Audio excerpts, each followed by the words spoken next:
30 years. Yeah, and I grew in the last 10 years. I started from the ground floor, learning the different trades, and then now running the business and make the service better for a client. Everybody wants a good service, networking with other people, multi-million dollar businesses, and I'm rubbing elbows with them in the networking group.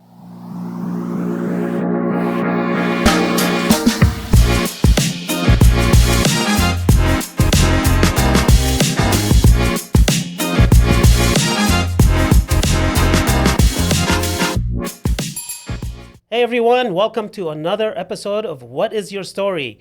My name is Louis Sarkis, your host.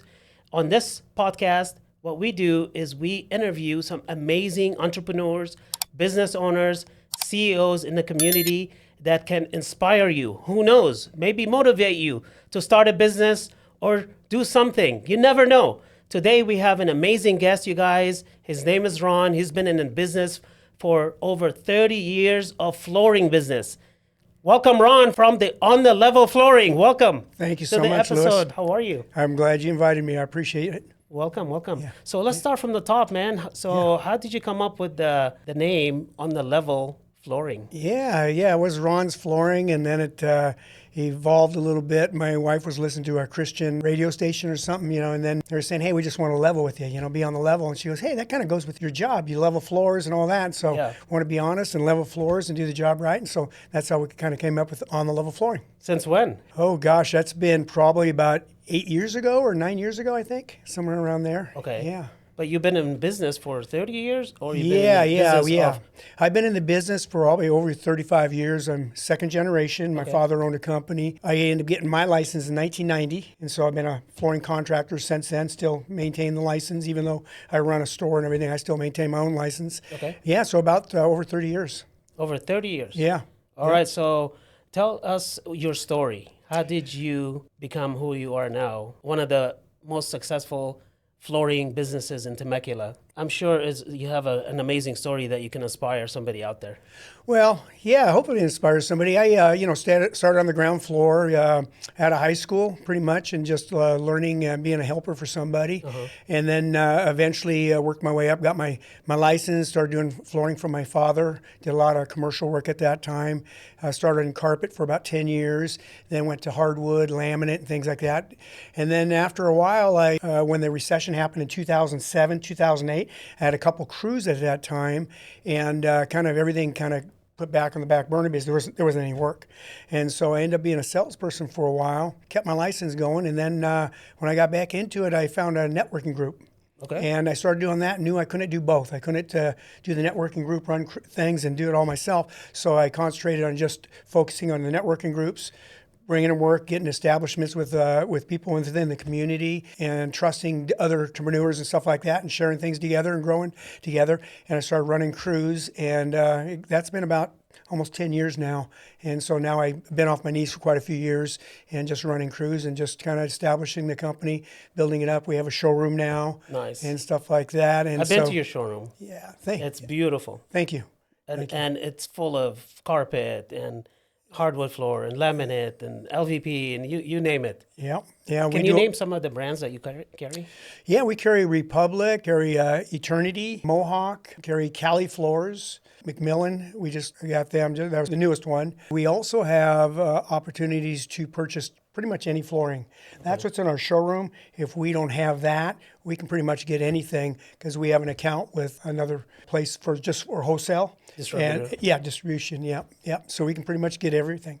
That's nice. So what you're telling me right now that if you're starting a business, the best way to get famous in the community is to join a networking group? I would think that'd be a great thing because, I installed for 30 years. And then what happened was you're starting to run a business. There's a lot of moving parts going on. Where do you market? Financing, there's so many things in the back of the business that a lot of installers don't realize. Okay. And I grew in the last 10 years, leaps and bounds from when I started, because I didn't know anything about running offices or anything, so, and it's still learning, we're always learning and trying to fine tune things, make the service better for our clients. Yeah. That's our main thing is our service. Everybody wants a good service, and that's what we want to do. We want to give service to customers who realize that they've got the best flooring service they can possibly get. And we kind of pride ourselves in that. And then finding the right installers. Being an installer myself for so many years, I know what a good installer looks like. There's some companies out there that have never installed before. And they buy a business or something, they're running a flooring business. But I think what sets me apart a little bit is the fact that I started from the ground floor, learning the different trades, and then now running the business and networking with other people that have, multi-million-dollar businesses, and I'm rubbing elbows with them in the networking groups, Yes. and they got a lot to share, and we share with each other and grow from there. That's awesome. So you feel that's the main thing that sets you apart? I think so. Having an experience where I was, and like I said, I don't know it all. I know that's for sure. We're always learning. They're changing. The trades are always changing. The materials, how to install it and all that. But the foundation is pretty much always the same. Yes. Leveling floors, moisture issues, things of that are always the same. The products change a little bit, how you install them, the glues you use, and things of that sort.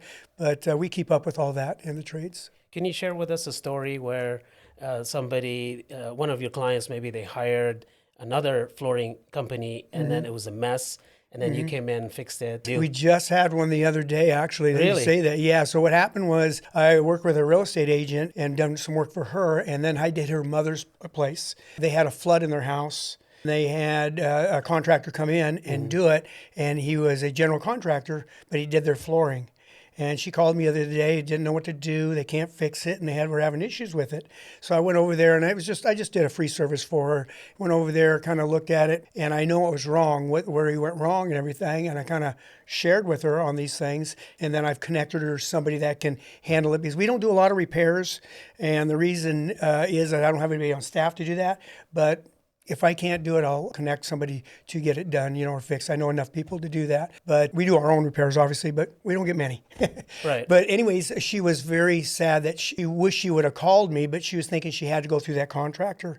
And what happens a lot of times, so many contractors out there that do everything, and they're not a professional in all. They can't be great at everything. You know what I mean? And then they sub out some of their work, and they sub it out to the wrong individual. Oh, no. Yeah. And then what happened? And then what happens is you get an inferior install, and then you have problems, and then now you're trying to get 30-year warranty on this flooring, and it fails in 6 months. You spent all that money, and now you realize you hired the wrong guy. People sometimes shop for pricing only. It's a big mistake. You got to make sure you have quality install, because I don't care if you have a cheap or the most expensive floor. Right. It all has to be installed properly, and if it's not, then you're wasting your money.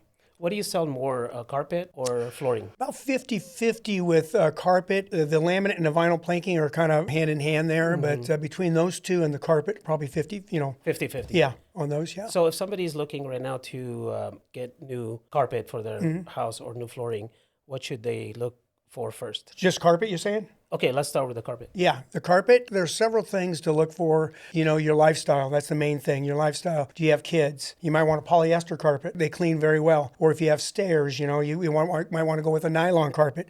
It wears a little bit better on stairs. Okay. Certain polyesters aren't warranted on stairs.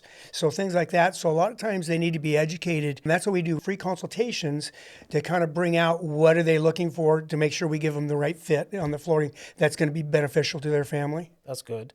And if somebody's looking for hardwood floor or LVP, I know I was looking for my house, and I went somewhere, and that's before I knew you. Sure. So I went somewhere and then to a showroom, and there was like a million choices, right? Yeah. What do you look for? Yeah, that's where we kind of their brain. What don't you like about the floor that you have now? So that gives us a lot of information. It scratches, too shiny. It's not shiny enough, something like that. Or they have a pool. And they had hardwood. They said, well, maybe a vinyl plank's a better option for you. There's different between the laminates and the vinyl planks. The one's more scratch resistant than the other. The other one's more waterproof than the other. We try to identify what they're looking for. And then once we do that, we can kind of narrow it down, because it is overwhelming. You walk into a place, you go, one of the things you walk in, you go, I like that color. We get people all the time coming in. I was at Home Depot. Do you have this color? Well, they're falling in love with the color, not the product, and they have no idea how it's structured or anything else, the wear layer or anything. So I always advise people, get with a professional first. Don't just go through Home Depot, pick it out, fall in love with it, because it might not be the product for you, and you're going to be wasting your money. That's right. And that's what we did. We actually, my wife, she fell in love with the color. And then after researching the product, it was the wrong product for our house. Yep. And then you're stuck on that color. I get so many clients, they're just just fixated on that color, and they go, we want to get this color, Right. and they fell in love with the color. So, I mean, colors, obviously it's important for your room, what your decor is and Right. everything, but you have to remember usually there's so many different options out there, you can get close to it. Awesome. Let's turn it into Ron. All right, Ron. What does Ron do? Tell me about your routine, your morning routine. Gotcha. What do you do in the morning? First thing you get up, do you have a cup of coffee, tea, Yeah. or none? Oh, yeah. In the mornings, well, at home, I'll do a devotional. Usually start off with a devotional. I kind of have a group that I'm connected with my family and stuff, and we do that. And then I get going in the morning. I have a little property, chickens and stuff. Really? Go take care of my chickens. And so then I get going. I do a little exercise a few times a week, things like that, so I can keep up with everything. In the morning. In the morning, yeah. This in the morning before I get going, and then I try to After you feed the chickens. After I feed the chickens, yeah. Chickens are first. Do you feed any other animals?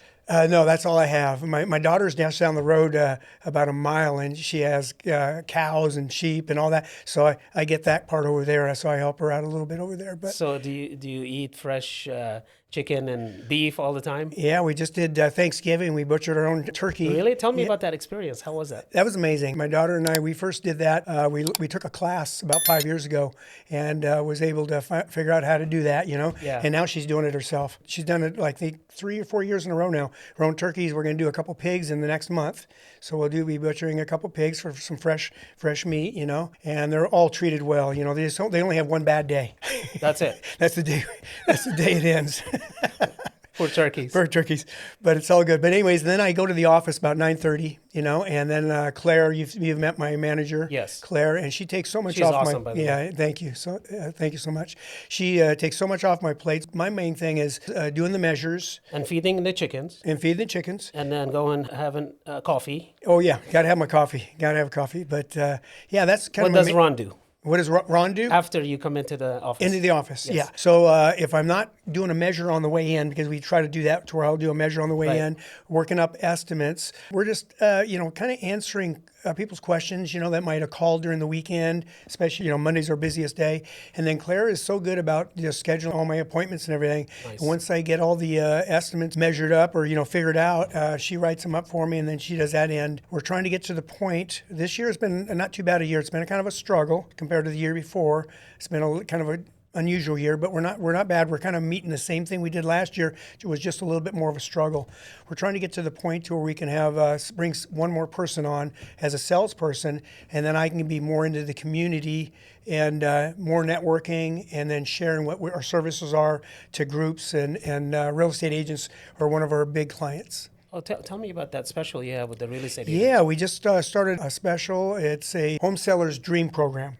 I love it. And- Love and- the name. Yeah, thank you. And then what it does is it helps the home seller and the real estate both, because there's a lot of times you get into a situation, somebody's selling a home for whatever reason, they might not have cash on hand, and so we're starting a program where it's going to be a small amount down, and we'll just carry it through escrow. Yeah. And it helps them out. It helps the real estate agent out tremendously. We've done a few of them now, and great success, and we want to kind of expand on that. And so we just got to get that message out to a lot of real estate agents. We're trying to send emails out, and nobody likes to be solicited. So that's where my next role is, where I can do that. Now maybe the face of the company going out and doing that. That's why we might hire a salesman next year. Genius. Love it. Yeah. All right. Do you have a favorite quote or mindset that you live by? Quality service you can stand on. That's I our love that. that's our kind of our tagline, and we stand by it, and that's what we're going to give you no matter what. A service. So many people don't get good service out there, Yeah. and we make sure that we stand behind our work. There's always going to be little glitches every once in a while. Nobody's perfect, but we always make sure that the client's going to be satisfied at the end. We'll do everything we can to make sure that they're happy with their service, regardless. Ron, do you have a favorite book? A favorite book? Yes.